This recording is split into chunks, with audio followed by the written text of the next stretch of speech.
हम last class में हमने बिजनेस इकोनॉमिक्स में क्या क्या पढ़ा था? एक पार्ट ए पढ़ा था और पार्ट क्या पढ़ा था? बी। पार्ट ए में क्वेश्चन नंबर 2 मार्क्स देख लेते इंपॉर्टेंट, और पार्ट बी में क्या देख लेते? 4 मार्क्स के क्वेश्चन देख लेते। आज हमारी लॉन्ग क्वेश्चंस की क्लास है, ठीक है। अब लॉन्ग क्वेश्चंस में कुछ हमने 4 से 5 क्वेश्चन निकाले हैं इंपॉर्टेंट, जो आपके लिए एग्जाम में बहुत काम आएंगे, हेल्पफुल रहेंगे। उनसे रिलेटेड भी क्वेश्चन कुछ क्या है एग्जाम में बन के आ सकते हैं, ठीक है। तो उसके लिए चलो आज सबसे पहली क्लास हमारी इसकी एक्सप्लेन लॉ ऑफ डिमांड, फिर है why do most curve slope downwards to the right. मतलब आप मांग के नियम को समझाइए कि भाई मांग का नियम क्या होता है। आपको ये मेरे पार्ट ए अगर देखा होगा तो वहां पर भी मैंने लॉ ऑफ द डिमांड क्या कर रखा है, एक्सप्लेन करके रखा हुआ है, ठीक है। और अधिकांश मांग वक्र दाहिनी ओर, अधिकांश मांग वक्र दाहिनी ओर क्यों झुकते हैं? तो देखो सभी, तो सबसे पहले तो बेसिक सा मीनिंग के लॉ ऑफ डिमांड होता क्या है, ठीक है। लॉ ऑफ डिमांड का मतलब होता है, देखो मैं इन शॉर्ट चलूंगा, थोड़ा सा यहाँ ध्यान रखना। यहाँ पर मैंने ये ले लिया क्यू एक्स, क्यू का मतलब होता है क्वांटिटी, क्वांटिटी ऑफ एक्स। कोई गुड्स का नाम हमने क्या दे दिया यहाँ पर? एक्स दे दिया।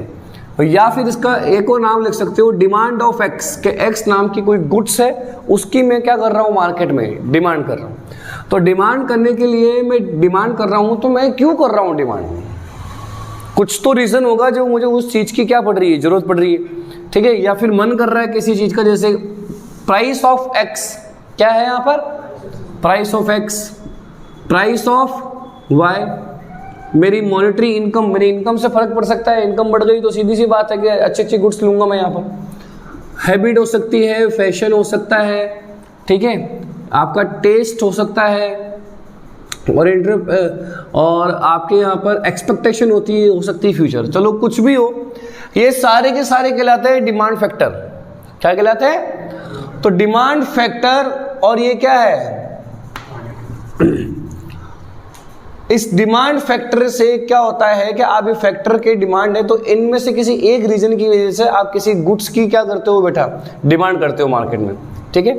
तो यहां सुनना, यहां पर आपको मगर एक जनरल पॉइंट पूछूं जिसमें ओनली इकोनॉमिक्स में मोस्ट ऑफ क्या आता है कि नॉर्मल पर्सन आते हैं। क्या आते हैं? Normal person. अब रिचेस्ट पर्सन को क्या मतलब कि उसकी प्राइस करोड़ हो चाहे 1 रुपये हो, उसको तो वो चीज क्या आनी चाहिए, पसंद आनी चाहिए, वो ले लेगा। लेकिन आप और मैं अगर नॉर्मल फैमिली से है तो बताओ क्या होगा?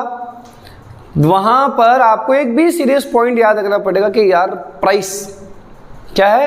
प्राइस। आपके आप अपना आम जनता के लोगों में क्या होता है कि भाई कि किसी भी गुड्स का इफेक्ट किसकी वजह से पड़ता है? प्राइस की वजह से पड़ता है, कि उसको कितना ज्यादा खरीदना है, कितना खरीदना और कब खरीदना है।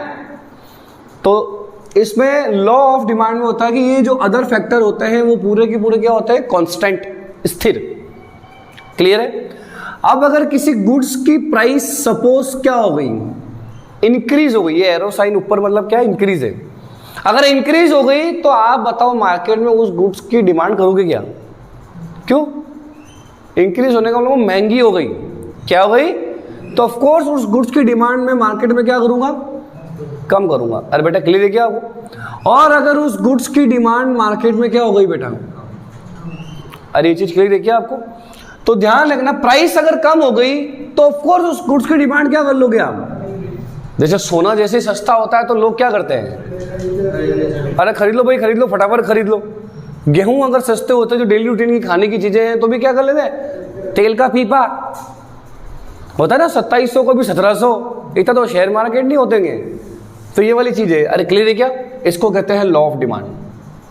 क्या कहते हैं इसको? कि डिमांड का लॉ कहता है कि प्राइस इंक्रीज हो जाती है तो उस गुड्स की डिमांड भी क्या हो जाती है? कम हो जाती है। और अगर प्राइस डिक्रीज यानी कम हो जाती है तो डिमांड क्या हो जाती है? बढ़ जाती है। अरे खुद को रख के देखो ना तो अपना आंसर निकल जाएगा कि हाँ सर ये तो हमारे साथ भी होता है, ऐसा इफेक्ट होता है। अरे बेटा क्लियर है क्या आपको चीज? चलो देखो तो ये तो हो गया लॉ ऑफ डिमांड। अब इसमें अगला क्या पॉइंट पूछा है? Why do most curve slope downwards to the right. कि आपका जो ये डिमांड कर्व होता है, देखो इकोनॉमिक्स के अंदर ध्यान रखना डायग्राम का बहुत ज्यादा इफेक्ट पड़ेगा। डायग्राम बनाएंगे तो सीधे नंबर मिलने के चांस होते हैं, मतलब नंबर ज्यादा अच्छे मिलते हैं आपको। तो यहां पर ये ग्राफ होता है पूरी इकोनॉमिक्स के अंदर फिक्स, ये x और ये क्या होता है y। नीचे हमेशा क्या होगी क्वांटिटी और ऊपर हमेशा क्या होगी प्राइस, ठीक है। तो ये डिमांड कर्व कंटिन्यू क्या होता है, देखो ऐसे, ये डिमांड कर्व है कंटिन्यू ऊपर से लेकर नीचे क्या होता है ऐसे गिरता हुआ होता है। क्यों? क्योंकि ये दोनों प्राइस और क्वांटिटी एक दूसरे के क्या है अपोजिट है। क्या है? अगर ये प्राइस बढ़ती है तो साला ये क्या हो जाती है, समझिएगा, तो प्राइस कम हो जाती है तो डिमांड क्या हो जाती है। अरे बेटा क्लियर देखिए आपको चीज, तो ये होता है साहब लॉ ऑफ डिमांड। बेटा पक्का समझ में आ गया क्या कि लॉ ऑफ डिमांड क्या होता है। अब देखो आगे, अब ये इसका रीजन भी बताओ कि ऊपर से नीचे की तरफ आ रहा है, तो ऐसे क्या कारण है जिसकी वजह से क्या है ये ऊपर से क्या आ जाता है नीचे आ जाता है। तो टोटल नंबर ऑफ जो इफेक्ट है वो 4 इफेक्ट होते हैं। कितने इफेक्ट होते हैं? 4। जो पहला इफेक्ट है यहां देखना, इनकम इफेक्ट क्या है यहां पर। अब इनकम इफेक्ट का मतलब होता है आय प्रभाव। अब इनकम इफेक्ट का मतलब है यहां पर आय प्रभाव। अब ये ना इसको बहुत अच्छे से समझाता हूं, आप फिर वापस जब पढ़ने बैठोगे तब समझ में आ जाएगा आपको ये। आप मेरे एग्जांपल्स को ध्यान रखना पूरे के पूरे, ठीक है। आपको मैं नोट्स अवेलेबल करा दूंगा, चिंता मत करो आप, ठीक है। देखो आय प्रभाव के, अच्छा एक सिंपल सी बात बताओ कि अगर किसी फैमिली की इनकम 10,000 है और उस फैमिली का एक्सपेंस होता है 8,000, एक्सपेंस क्या होगा? बच्चों की फीसें, लाइट का बिल, घर का खर्चा सारा। सपोज उनके किसी एक एक्सपेंस में कमी आ जाती है, मतलब प्राइस क्या हो जाती है उसकी कम हो जाती है। तो अब जहाँ 8,000 खर्च होते थे तो वहाँ अब कितने खर्च होंगे? सपोज 7,000। कितने खर्च होंगे? तो अब मुझे ये बताओ, जहाँ वो सेविंग 2,000 करता था अब कितनी करेगा? तो अब उसको वो 10,000 ज़्यादा लगने लगेगा ना। क्यों? सेविंग ज़्यादा, एक्सपेंस क्या हो गए, तो अब वो उसको 10,000 भी क्या लगेंगे। अरे कुछ मतलब समझ में आया कि इनकम कहीं नहीं हिल रही है, लेकिन एक्सपेंस की कम होने की वजह से क्या हो रहा है, इनकम है तो ही, लेकिन आपको फील हो रही है कि इनकम क्या है ज़्यादा है। अरे कुछ समझ में आई क्या आपको बात। और अगर मैं आपसे पूछूं जहाँ 8,000 का खर्चा मार्केट में एकदम से महंगाई बढ़ गई, तो फिर जहाँ खर्चा 8,000 का होता था वहाँ कितने का होता है? 9,000 का। तो फिर बताओ यही इनकम अब आपको क्या लगने लग जाएगी। अरे बेटा क्लियर है, इसको बोलते हैं एक्चुअल इनकम। कि किसी गुड्स की प्राइस इंक्रीज होने से हमारी जो एक्चुअल इनकम होती है वो क्या हो जाती है? कम। इनकम कम नहीं होती है, वो कम लगने लग जाती है। अरे कुछ समझ में आई क्या आपको बात। और अगर किसी एक्सपेंस की प्राइस क्या हो जाती है बेटा? डिक्रीज हो जाती है, कम हो जाती है, तो फिर ऑफकोर्स आपकी एक्चुअल इनकम ये क्या लगने लग जाती है आपको? ज़्यादा से ज़्यादा। अरे बेटा समझ में आ गया क्या? बहुत आसान भाषा है, क्लियर है क्या? अगला कोई लोगों को समझ में आ जाएगा। इनकम इफेक्ट के बाद अगला इफेक्ट होता है सब्सटीट्यूट इफेक्ट। क्या होता है बेटा? Substitute effect. सब्सटीट्यूट इफेक्ट को कहते हैं प्रतिस्थापन प्रभाव या स्थानापन्न प्रभाव, जो भी आप बोलो। अब इसमें एक बहुत अच्छी बात होती है, ध्यान रखना। सबसे पहली बात यहाँ पर सब्सटीट्यूट का मतलब होता है कि जैसे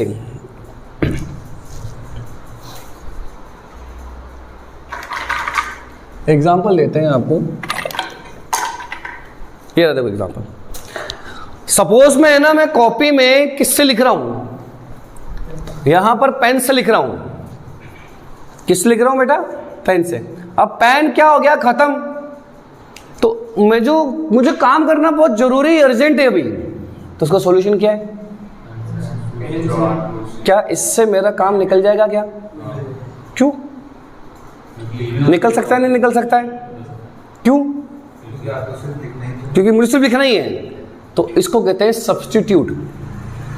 एक गुड्स की जगह आपने क्या रख दी? दूसरी गुड्स रख दी। अरे ये चीज क्लियर क्या? इसको कहते हैं प्रतिस्थापन। सब्स्टिट्यूट कर दिया। कभी क्रिकेट देखा होगा तो वहां लिखा हुआ है सब्स्टिट्यूट फील्डर है। ये फील्डर क्या लिखा हुआ है? SUB डॉट लिखा होता है। ये कौन सा फील्डर है? Substitute fielder. इसका मतलब इसकी जगह ये आ गया। अरे ये चीज क्लियर देखिए आपको। तो ये तो सब्स्टिट्यूट का मतलब क्या है कि ऐसी गुड्स क्या है? ऐसी गुड्स जिनका क्या है? यूज एक दूसरे की जगह पे इजीली से आप क्या है कर सकते हो, उसको क्या कहते हैं? Substitute effect. अरे ये चीज क्लियर है क्या? तो हमारी डिमांड कहीं कम ज्यादा होती ही नहीं है। हम अगर साला एक चीज अगर क्या हो गई, अगर हमारे पास पेन नहीं है तो किससे काम चला दिया? पेंसिल से काम चला दिया। मेहमान आए घर पे तो चाय खत्म हो गई तो कॉफ़ी चला दी। अरे बात समझ में नहीं पीना तो भाई तेरी इच्छा मत पी। अरे बात हमने तो चला दी ना भाई, हमारा तो काम निकल गया। अरे क्लियर है, गाड़ी नहीं तो साइकिल ले ली। पहुंच जाना चाहिए, आपका काम हो जाना चाहिए बेटा। ये चीज़ क्लियर है क्या? इसको कहते हैं सब्स्टिट्यूट इफेक्ट। अगला इफेक्ट क्या होता है देखो,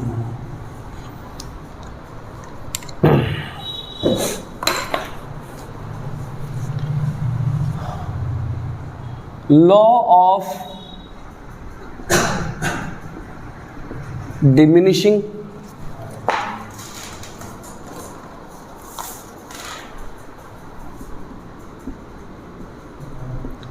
मार्जिनल यूटिलिटी।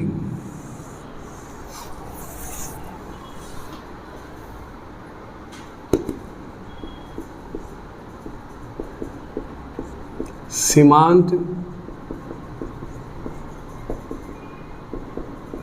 उपयोगिता हासिल।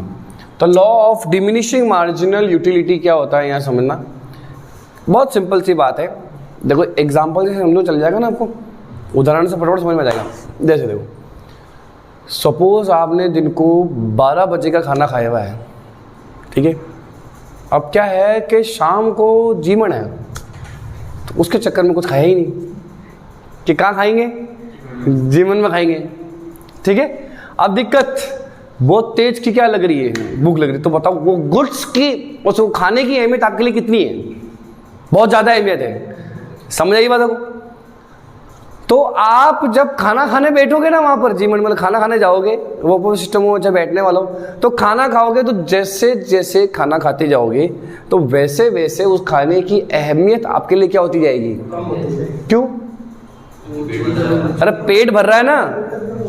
अरे बात समझ में आ गई? वो क्या भर रहा है बेटा? भूख खत्म हो रही है। तो उसी को कहते हैं सीमांत उपयोगिता नियम, law of diminishing marginal utility. कि किसी गुड्स का यूज अगर आप कंटिन्यूसली क्या है करते जाते हो तो उससे मिलने वाली जो उपयोगिता है, उससे जो प्राप्त होने वाली यूटिलिटी है, वो क्या होती जाती है? अरे फैक्ट है या नहीं? जब तक जो चीज़ नहीं होती है हमारे पास तब तक उसकी तलब बहुत ज़्यादा होती है, और जैसे वो चीज़ क्या है आने लग जाती है। जैसे आपके पास मोबाइल नहीं था पहले तो बहुत था, देखते रहते थे मोबाइल, अब भी वही है सालो लेकिन ये है कि खुद के पास है तो कभी भी चला लेंगे। अरे समझ आ गई बात को? तो ये होता है law of diminishing marginal utility. अरे बेटा समझ में आ गई क्या आपको बात? इसका डायग्राम बिल्कुल सिंपल सा फिक्स होता है, ये होता है इसका डायग्राम, ज़्यादा बड़ा है ये ऐसे, ठीक है। ये मार्जिनल यूटिलिटी का ये माइनस और ये क्या है प्लस। कभी कभी ओवर खा लोगे तो फिर आपकी हालत खराब हो जानी है। अरे बात समझ में आ गई? जैसे ओवर मोबाइल चलाने की वजह से आपका दिमाग क्या हो चुका है? वो तो आपने मान लिया, मैंने तो कुछ बोला नहीं। देखो डल मान लिया तो मैंने तो कुछ बोला नहीं। चलो fourth point, number of old buyers and new buyers. अब number of old buyers and क्या है? New buyers. इसका मतलब कि अगर किसी गुड्स की प्राइस क्या हो गई, कम हो गई। अब वो तो बाजार में सेल लगती है बहुत बार। सेल का मतलब समझे यार, सेल तो हर जगह लगती है, लेकिन कभी कभी ये कि ऐसा पिटारा खुलता है बिल्कुल एकदम सस्ता, समझ आई बात? तो जैसे ही प्राइस कम होती है इतने सस्ता मिलता है तो तुम दुनिया को बताते हो। पहले तो खुद खरीद के आओगे, उसके बाद बताओगे दुनिया को। तो बताओ पुराने कस्टमर तो वहां गए, उसके साथ साथ क्या हुआ? अरे बात समझ में आ गई? और अगर सपोज किसी गुड्स की प्राइस क्या हो गई तो फिर क्या होगा? नए तो छोड़ो, जो पुराने हैं वो भी कम हो जाएंगे। अरे बेटा समझ में आ गई हो? तो उसको कहते हैं number of old buyers and new buyers. Clear है? पुराने और नए क्रेताओं की संख्या, पुराने और नए क्रेताओं की क्या है? संख्या। यहाँ लिख देते हैं पुराने और नए क्रेताओं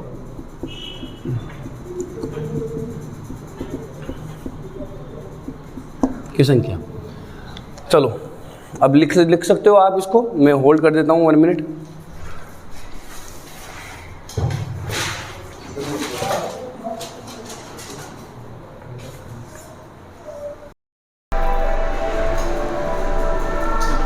क्या बोल रहे हैं? नहीं, वहाँ तेरे को मिल जाएगा ना, उसमें प्लेलिस्ट में चल जाना, बीकॉम पार्ट फर्स्ट लिखा हुआ है वहाँ। बीकॉम पार्ट फर्स्ट में तो इकोनॉमिक्स की 2 वीडियो, ये पार्ट है और पार्ट भी लिखा हुआ वहाँ पर, ठीक है, मिल जाएगा। हाँ, वेरी शॉर्ट और शॉर्ट है और फिर लॉन्ग चल रहे अपने। चलो देखो अगला क्वेश्चन है, what do you understand by indifference curve, explain its features. यानी उदासीनता वक्र या तटस्थता वक्र से आप क्या समझते हैं, इसकी विशेषताएं भी समझाइए, ठीक है। तो उदासीनता वक्र या तटस्थता वक्र हिंदी में 2 नाम होते हैं, एक नाम और होता है अधिमान, लेकिन अगर आप इंग्लिश में देख लोगे तो आपके लिए ज़्यादा बेनिफिट होगा। इंग्लिश में एक ही नाम होता है, इंडिफरेंस कर्व। क्या होता है, इसको इन शॉर्ट बोलते हैं आईसी कर्व, ठीक है। चलो देखो, तो सबसे पहले उदासीनता वक्र तटस्थता वक्र यानी इंडिफरेंस कर्व का मीनिंग क्या होता है, मैंने मेरी पार्ट ए वाली छोटी क्लास में इसका मीनिंग पूरा एक्सप्लेन कर रखा है, अच्छे से एक्सप्लेन कर रखा है, यहाँ बेसिक सा समझ जाओ आप। यहाँ पर उदासीनता वक्र का मतलब ये होता है कि आपके सामने सपोज 2 गुड्स रखी हुई है, खाने के लिए कितनी गुड्स रखी हुई है, लेकिन उस 2 गुड्स के लिए आपके पास टोटल 10 ऑप्शन है। कितने ऑप्शन है, मतलब उस 10 प्लेट में वही 2 ही गुड्स रखी हुई खाने के लिए, लेकिन उनमें नंबर ऑफ क्वांटिटी क्या है, अलग अलग है। किसी में पहली वाली गुड्स की मात्रा ज़्यादा है, मतलब क्वांटिटी ज़्यादा है, तो किसी में दूसरे वाले गुड्स की क्वांटिटी ज़्यादा है। अरे क्लियर है क्या? लेकिन ये बढ़िया सुविधा कर रखी है कि 10 में से कोई भी प्लेट यूज़ में लूँ, मेरा जो सेटिस्फेक्शन लेवल है वो क्या रहेगा, इक्वल, मतलब मेरा जो पेट है वो बराबर भर जाएगा। किसी भी प्लेट को उठाऊँ मेरा पेट क्या हो जाएगा, बराबर बढ़ जाएगा। अरे बेटा बात समझ में आ गई, उसको कहते हैं इंडिफरेंस कर्व। अरे क्लियर है क्या? वहाँ देख लीजिए एक बार डेफिनेशन। अब यहाँ उसके features, total number of features यहाँ पे 6 है।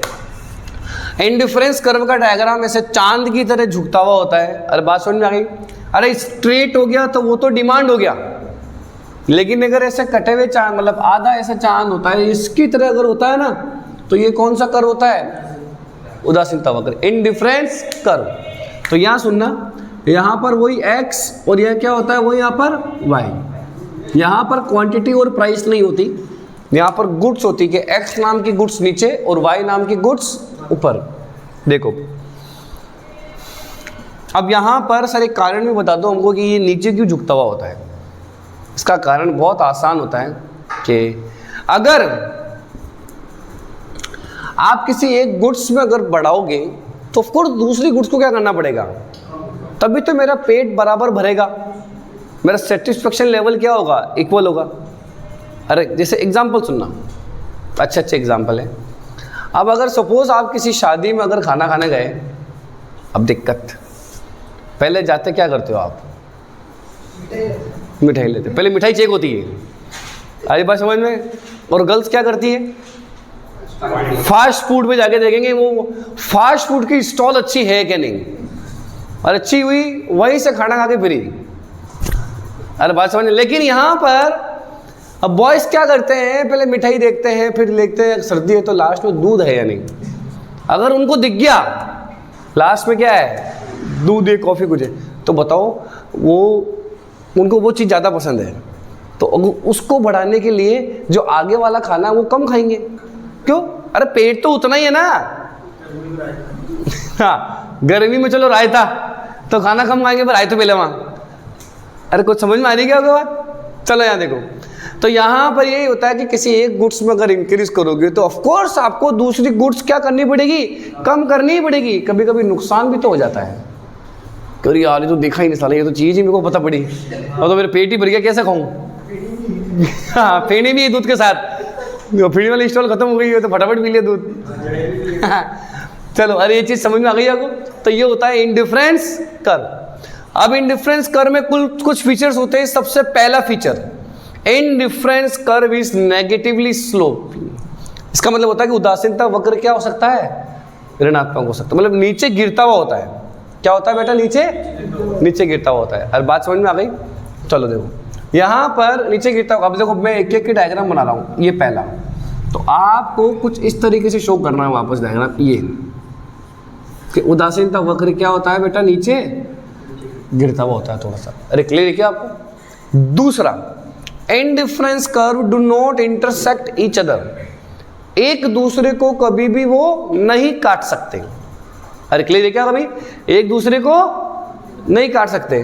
जैसे भाई हमारे पास खाने के बहुत सारे ऑप्शन होते हैं कि इस होटल में चले जाएं या इस होटल में चले जाएं। अरे कुछ समझ में आ रही क्या आपको? तो कभी भी वो एक दूसरे को नहीं कट कर सकते। देखना कैसे, ये है और ये है, ये भी इंडिफरेंस कर्व है और ये भी क्या है, इंडिफरेंस कर्व है। ये 400 की थाली है तो ये 200 की थाली है। अरे क्लियर है क्या आपको? लेकिन ये चीज कभी नहीं हो सकती। अरे ये चीज हो सकती क्या? तो ये होता है। इस तरीके से आपको इसकी डेफिनेशन लिख के फिर दोनों डायग्राम बना देने। अरे बेटा बात समझ में आ गई आपको? फिर तीसरा, कि higher indifference curve represents higher level of satisfaction, सबसे ऊंचा उदासीनता वक्र अधिकतम संतुष्टि प्रदान करता है। सीधी सी बात है बेटा, बहुत अच्छा सा एग्जाम्पल समझना। अगर कहीं खाना खाने गए, वो फ्री वाला नहीं, वाह होटल में गए तो पैसे के हिसाब से, अरे इंदिरा रसोई में तो ये लेता ही नहीं है, ये डायग्राम ही नहीं लेता इसको, 8 रुपये वाली थाली को तो। चलो देखो अब यह सुनना, ये लो तुम्हारी इंदिरा रसोई, वाह ये इतना सा इसी वक्त, ठीक है। अब सपोज यहाँ इंडिफरेंस कर, ये बड़ा 100 रुपये की थाली, ये बड़ा 200 की थाली, ये हुआ 300, 400, 500। तो बताओ ऑफ कोर्स जो सबसे ऊंचा उदासीनता वक्र होगा वो आपको संतुष्टि क्या बनेगा, अधिकतम। एग्जाम्पल दे बेटा बढ़िया बड़े, तैयार रहे। ये कौन सी थी? इंदिरा रसोई। अरे क्लियर है क्या? इंदिरा गांधी रसोई योजना बहुत अच्छी योजना है, ये ट्राई कीजिएगा, मैं भी करूँगा कभी। चलो देखो फिर अगला, चटनी रोटी, फिर आगे दाल रोटी, अब आगे सेव टमाटर, और आगे एक और बना देंगे तो पनीर की सब्जी सही बने। अरे बेटा क्लियर है क्या कोई चीज? चलो अरे ये चीज समझ में आ गई। तो सबसे ऊंचा उदासीनता वक्र सबसे अधिकतम संतुष्टि प्रदान करता है। 4th पॉइंट बताओ, उदासीनता कर्व समानांतर होना आवश्यक नहीं है। अरे कोई जरूरी थोड़ी ना है ये ऐसा बना, ये वैसा बना, ये ऐसा बना, तो एक दूसरे के ऊपर बनना जरूरी थोड़ी ना सेम टू सेम। अरे थोड़ा बहुत तो टेढ़ा हो सकता है, जैसे ये ऐसे बन गया, ये ऐसे बन गया, या फिर ये ऐसा बन गया, कोई दिक्कत है क्या? कोई दिक्कत नहीं। सबका सेटिस्फेक्शन लेवल अपने आप में क्या होता है बेटा, अलग अलग होता है, ऊपर नीचे होता है। बेटा कुछ समझ में आ रहा है क्या आपको? देखो बहुत आसान भाषा है, कोई दिक्कत नहीं है। 5वां पॉइंट बताओ। अब उदासीनता वक्र is convex to the origin, मूल बिंदु की ओर उन्नतोत्तर। इसका मतलब क्या होता है देखना, है थोड़ा सा टफ है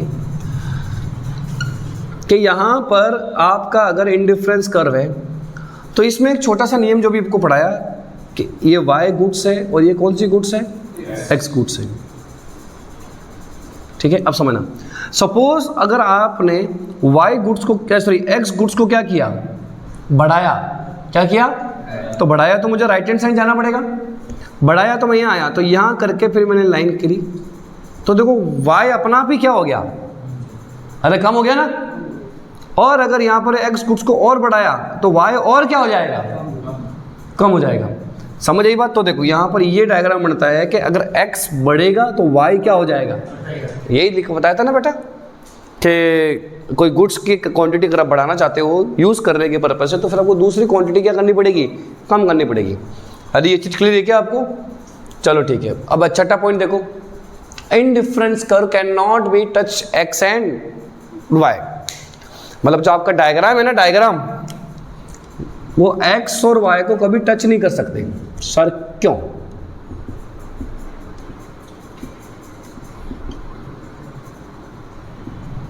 x और y को कभी टच नहीं कर सकते। अब देखो यहां पर ये IC बनाया मैंने, ये भी IC बनाया। अब मुझे एक बात समझाओ आप, अगर मैंने किसी x और y किसी को टच कर दिया, टच करते हैं, चलो ये x को अगर टच करते हुए बनाया तो पता है क्या होगा, इसका मतलब है कि y की एक वैल्यू क्या है, 0। लेकिन यहां पर इंडिफरेंस करके शर्त क्या थी कि दोनों गुड्स का यूज क्या होना चाहिए, एक साथ होना चाहिए। क्या होना चाहिए? एक साथ। इसलिए यहाँ पर कि एक दूसरे को कभी भी छू नहीं सकते, मतलब एक्स और वाई अक्षों को वो छू नहीं सकते। ठीक है, ये कोलोन। तो ऐसा कभी नहीं हो सकता। हर एक चीज क्लियर है क्या आपको? चलो टोटल बताओ, नंबर ऑफ फीचर्स कितने हो गए आपके? 3। पहला क्या नाम है? किरणात्मक। दूसरा, एक दूसरे को नहीं काट सकते। तीसरा, सबसे ऊंचा उदासीनता वक्र अधिकतम संतुष्टि प्रदान करता है। चौथा, समानांतर होना आवश्यक नहीं है। फिर अगला, मूल बिंदु की न्यूनतम दर। और छठा, एक्स वाई को छू नहीं सकता। अरे बेटा समझ आ गई बात? चलो इसको भी नोट डाउन कर लो।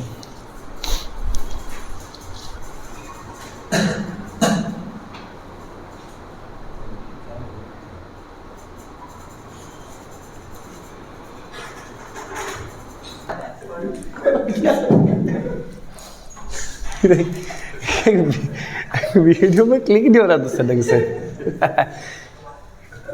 चलो देखो यार, अगला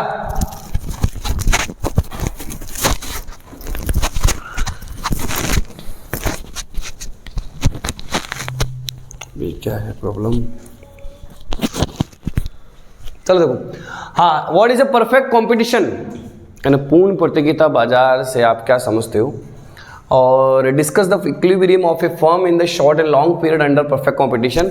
और पूर्ण प्रतियोगिता बाजार के अंदर आप अल्पकाल और दीर्घकाल में मूल्य का निर्धारण कैसे करते हो? तो इसकी वीडियो मैंने YouTube पर पहले से अपलोड करके रखी हुई है, तो मैं यहाँ लिख देता हूँ बिजनेस। ठीक है, यहाँ चलो मैं लिख देता हूँ, लेक्चर नंबर मेरा यहाँ 3 के नाम से शो होगा। ठीक है, और मैं प्लेलिस्ट बना रहा हूँ, ध्यान रखना है ना बेटा आपकी प्लेलिस्ट। तो प्लेलिस्ट में आपको मिल जाएगा वहाँ बीकॉम पार्ट फर्स्ट। क्या मिल जाएगा? BCom part first. वहाँ पर आपको पूरा इकोनॉमिक्स का वीडियो मिल जाएगा। क्लियर देखिए आपको, तो इकोनॉमिक्स के लिए वहाँ लिखा हुआ होगा, और वो लेक्चर नंबर 3 के नाम से, ध्यान से समझना। किसके नाम से? लेक्चर नंबर 3 के नाम से।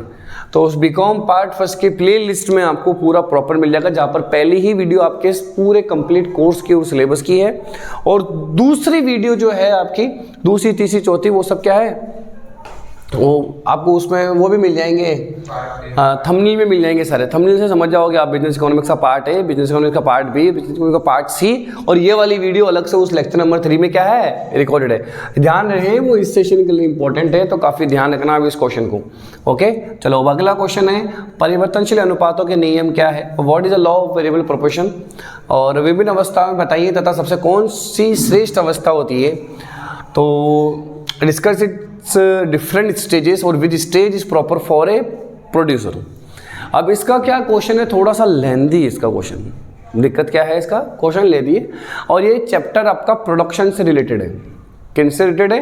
प्रोडक्शन चैप्टर से, ना उत्पादन नाम के चैप्टर से रिलेटेड है। इसमें क्या होता है, एक ओरली समझो इसको, नोट्स में मिल जाएगा आपको, कि अगर आप किसी भी, सुनना मेरी बात, क्या बोला मैंने हमको, अगर आप किसी भी गुड्स को प्रोड्यूस करते हो, उसके किसी प्रोडक्ट को क्या करते हो, प्रोड्यूस, किसी उत्पाद को बनाते हो, तो बनाते हो तो आपको मिनिमम 5 फैक्टर की नीड होती है।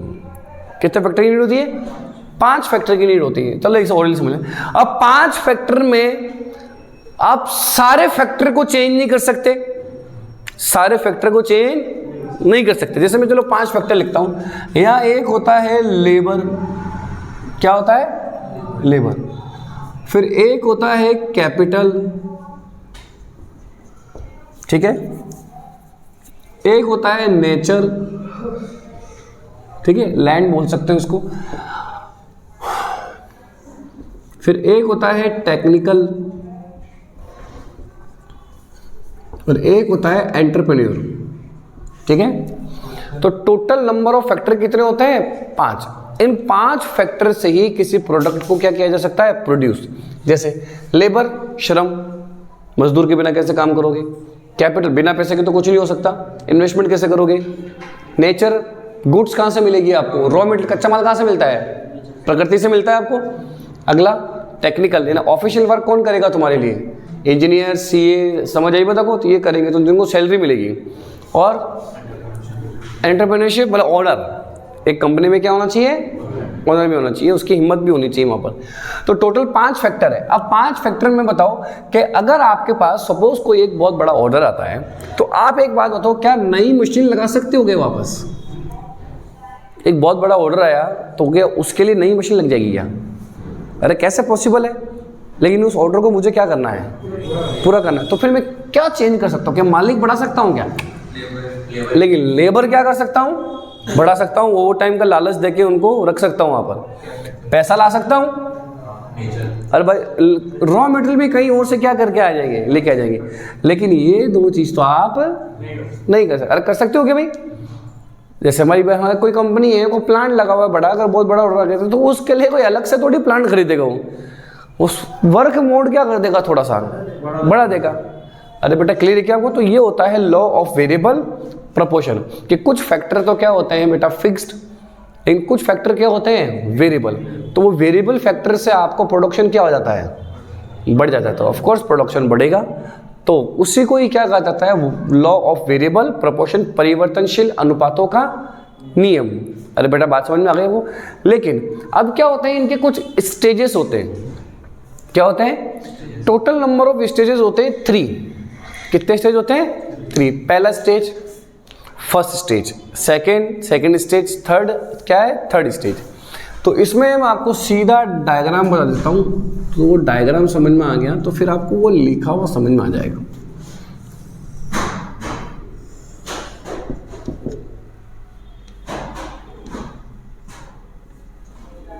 चलो जी, यहाँ से ये कुछ इस तरीके से बनेगा। ये टोटल प्रोडक्शन, यहाँ एक लाइन लेनी है ये, और फिर यहाँ से ये बनाना है, ठीक है।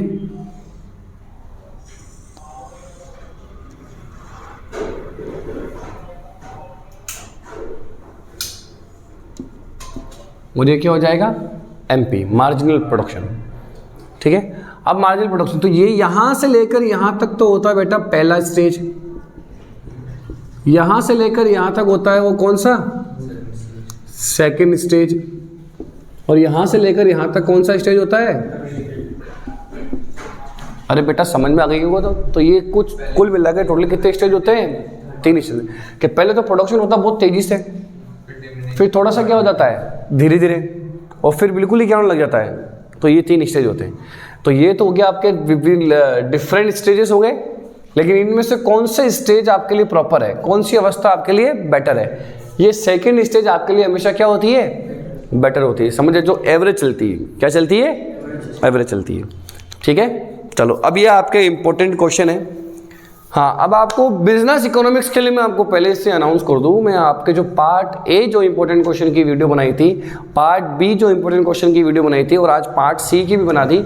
तो आपको विद इन 2 डेज अपलोड होगी ये वीडियो, तो उसके विद इन 2 डेज आपको ये प्रिंट आउट विद सॉल्यूशन सारे नोट्स क्या हो जाएंगे, सभी ई मित्र पर क्या मिल जाएंगे, आपको अवेलेबल हो जाएंगे। क्लियर है क्या? अगर नहीं है तो बेटा मैंने मेरे नंबर भी लिख रखे हैं, अबाउट में जाके मेरे नंबर भी देख लीजिएगा, या फिर मेरे डिस्क्रिप्शन बॉक्स में जाके देख लीजिएगा, मैंने मेरा व्हाट्सअप नंबर डाल रखे हैं। समझ आई बात? कॉल कर दो आपको तो, और कोई भी क्वेरी हो, और आई होप सो अगर समय मिला तो बेटा बिजनेस मैनेजमेंट की भी बनाएंगे, बिजनेस लॉ की भी बनाएंगे इसी तरीके से। क्लियर है क्या? कॉस्ट अकाउंट और स्टेट की तो बन जाएगी आपकी। ओके, चलो ऑल द बेस्ट, ध्यान दीजिएगा आप अपनी पढ़ाई में।